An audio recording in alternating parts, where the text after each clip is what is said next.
Hey guys, welcome back to the calculus channel. I'm going to go ahead and work on a few problems from your homework 3.3 on implicit differentiation. So the first one I'm going to work is number 5, and I don't have an extra copy, so I just wrote them down on a black piece of paper. But anyway, let's do the left hand side. We have a case of product rule because we are multiplying x times e to the y. With product rule, take the derivative of the first guy, which is just 1, but I'm not going to write it because it's invisible. Leave the second guy alone. You always add with product rule, and now vice versa. Leave the first guy alone, and the derivative of e to the y is just e to the y, but you have to add dy dx right next to it because you have a y in what you are taking the derivative of. So that takes care of the left hand side. Now on the right hand side, equal, again, product rule. You have 2x times y. So your first term is 2x. The derivative of 2x is just 2. Leave the second guy alone. With product rule, you always add. Now vice versa, leave the first guy alone. Take the derivative of the second guy, which is just y. And I'm sorry, my dog is like, he's playing with his toys right next to me. But anyway. Leave the first guy alone. Now take the derivative of the second guy, which is just y, and the derivative of y is just dy dx. Plus, derivative of y cubed is exactly what you think it is, 3y squared, but since you differentiate it with respect to y, you have to add a dy dx. So that is your first step. Your next step is you're trying to get all the terms that have a dy dx on the same side of the equal sign. So in other words, this guy,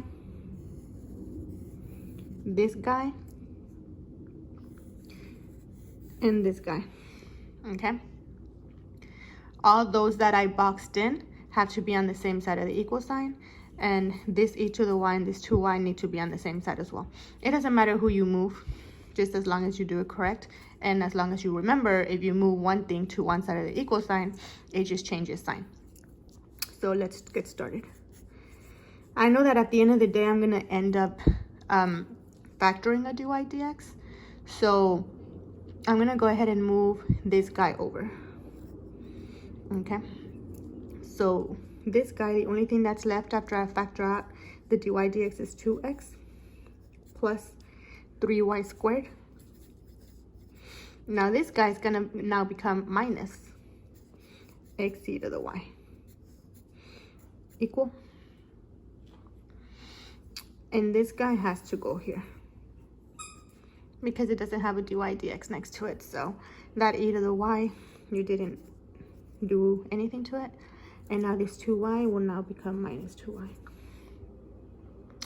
And now lastly, just go ahead and divide by all that mess right next to the dy dx on both sides. So 2x plus 3y squared minus x e to the y. These cancel, and that should be your final answer. You cannot simplify anymore, so just leave it alone. Dy dx is equal to e to the y minus 2y all over 2x plus 3y squared minus x ey.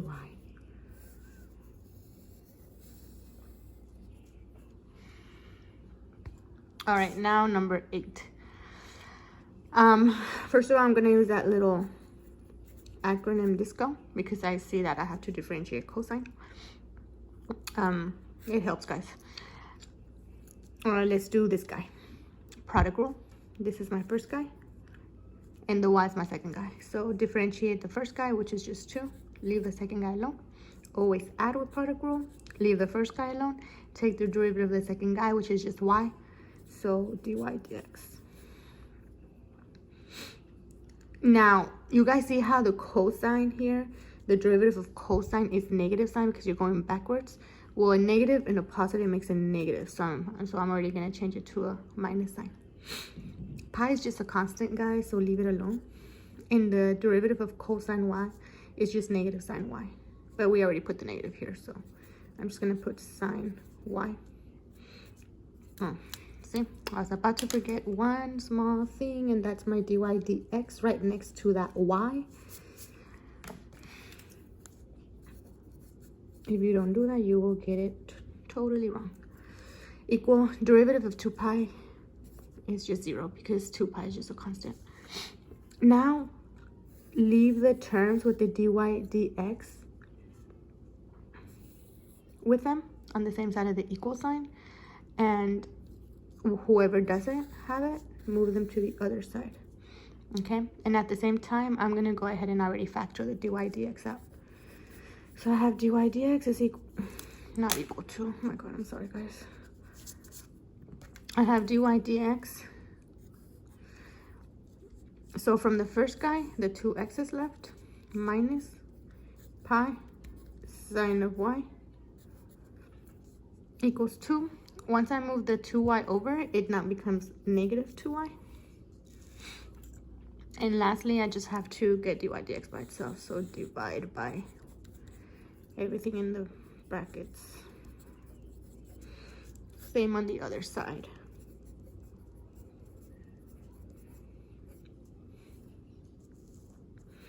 So this cancels.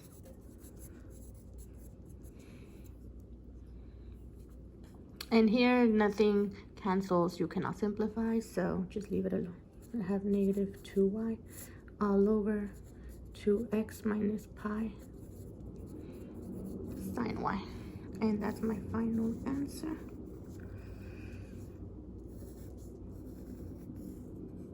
For number 8. Now, I'm not going to do number 7. I just wrote it down here because I saw this common mistake today over and over again. On this side, I would just get you started. That's chain rule because you have xy inside of cosine. So chain rule says to take the derivative of the outside first, and derivative of cosine is negative sine. So negative sine, leave the inside alone. With chain rule, you always multiply. And I'm going to put parentheses here because you have to now take the derivative of the inside. But the derivative of the inside, you're multiplying x times y. So you have product rule. So you're going to end up adding something. Okay, so that's why that's very critical that you will put parentheses here, because then you have to distribute the negative sign xy into both terms inside. So let's do that. Derivative of x is just 1. I'm not going to write it. Leave the second guy alone. Always add with product rule. Now leave the first guy alone, and the derivative of y is just dy dx. Equal. Now it's very similar here. Product rule there. Derivative of x is just 1. I'm not going to write it. Leave the second guy alone. Always add. Now vice versa. Leave the first guy alone, and derivative of y is just dy dx. Okay, so I will leave you guys right there. The next step here would just be to go ahead and distribute this negative sine xy to both terms here, and then get dy dx by itself.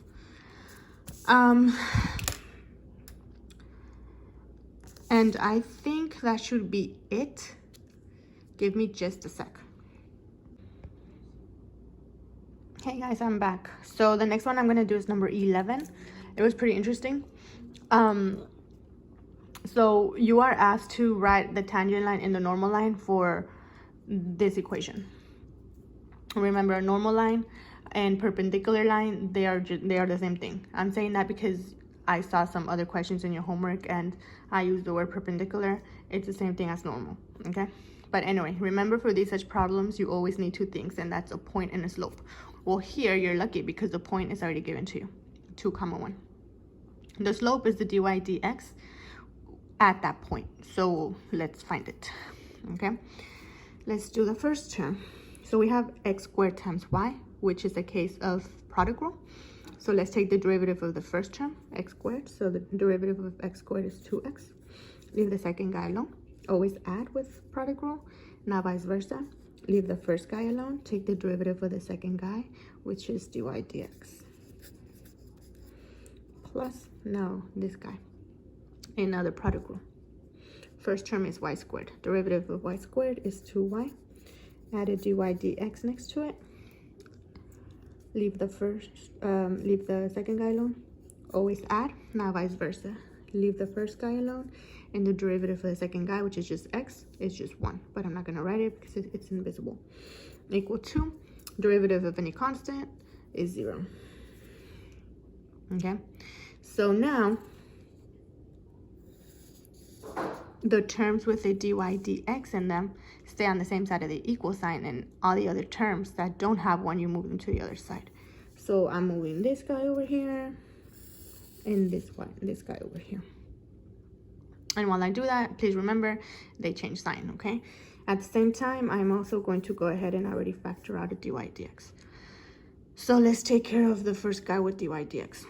What's left here is x squared plus 2y. Be careful because there's that x there. So I'm just going to put it as 2xy. Equal. So once I move the first term to the other side, it now becomes negative 2xy.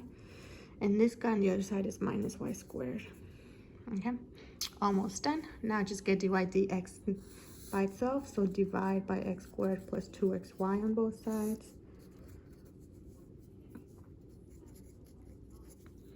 That cancels, so that is your dy dx. Negative 2xy minus y squared all over x squared plus 2xy. Now lastly, let's plug in my point 2, 1. So obviously you know x comes first, so dy dx at 2, 1. All right, so I have a negative 2, x is 2, y is 1, minus my y, which is 1, squared, all over x is 2, squared, plus 2, x is 2, y is 1. And just simplify. All right, negative 2 times 2 is negative 4 times 1, negative 4, minus 1 squared is 1, so minus 1 over 2 squared is 4, plus 2 times 2 is 4 times 1 is also 4. Negative 4 minus 1 is negative 5 over 8. Okay, so I'm going to go up here and write down my slope, negative 5 over 8. So therefore, my tangent line, that's very messy. It's kind of hard to record with one hand and write with the other. So my tangent line, remember we are using point slope form, y minus y1 equals 2 mx minus x1. So just plug in y minus your y value of the point was 1, so y minus 1 is equal to m as your slope. We found it to be negative 5 over 8. Parentheses x minus your x value was 2, so x minus 2. So that is my tangent line. And my normal line, literally everything stays the same except for your slope. You're going to flip it and change the sign. So y minus 1 is equal to 8 fits, and it'll be positive x minus 2.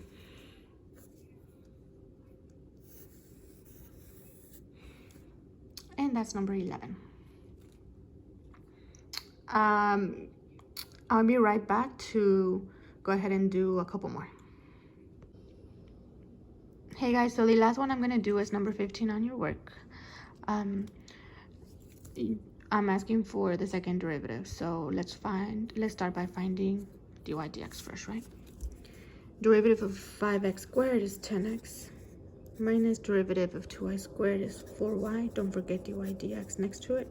Derivative of 4 is just 0. Now just get dy dx by itself. Well, I'm going to go ahead and just move the whole term over to the other side so it becomes positive and not mess with the 10x. So I would have positive 4y dy dx is equal to 10x. Get dy dx by itself, so just divide by 4y on both sides. And dy dx is equal to 10x divided by 4y, which simplifies to 5x over 2y. Okay. Oh my god, my pencil.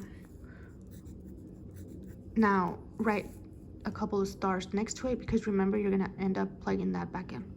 Okay, so now that we have the first derivative, let's find the second derivative.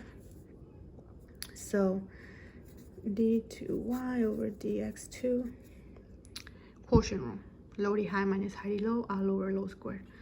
So leave the denominator alone, times the derivative of my numerator, which is just 5, minus, now vice versa, leave my numerator alone, and derivative of the denominator, which is 2. Don't forget dy dx, because it does have a y in it. All over denominator squared, so 2y squared. Okay, so at the same time, guys, I'm gonna go ahead and plug in my dy dx that I have here into here, okay, and simplify. So I would have 5 times 2y is just 10y, minus 5 times 5x times 2 is just 10x. dy dx was 5x divided by 2y. All over 2y squared is 4y squared. Okay, make this a fraction, because that way you can just see that you have to multiply straight across. Okay, so I would have 10y minus 50x squared all over 2y. All of that divided by 4y squared. This simplifies.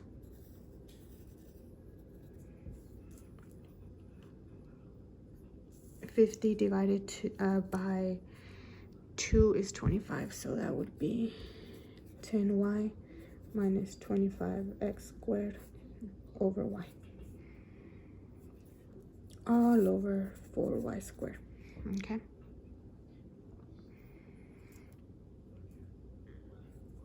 My numerator is messy, so I'll go ahead and either do the butterfly or common denominator. At this point, well, here, since you guys are so used to doing the butterfly, let's just go ahead and do it. Butterfly says to go this way first, so 10y times y is just 10y squared. Always keep the sign in the middle. 1 times 25x squared is just 25x squared, all over my two denominators, and 1 times y is y. All of that is still divided by 4y squared. Okay, well, I can make this a fraction, and you guys know how to divide fractions. Leave the first guy alone, my numerator, multiply by the reciprocal. So I would have 10y squared minus 25x squared all over y times 1 over 4y squared. Now multiply straight across. All that mess times 1 is just all that original mess. Y times 4y is 4y cubed. Okay. All right. I'm going to go ahead and factor out of 5. So what I have left here would be 2y squared minus 5x squared all over 4y cubed. The reason I did that is because the original, remember, goes back up to here. That's very similar to what we have. 5x squared minus 2y squared equal to 4.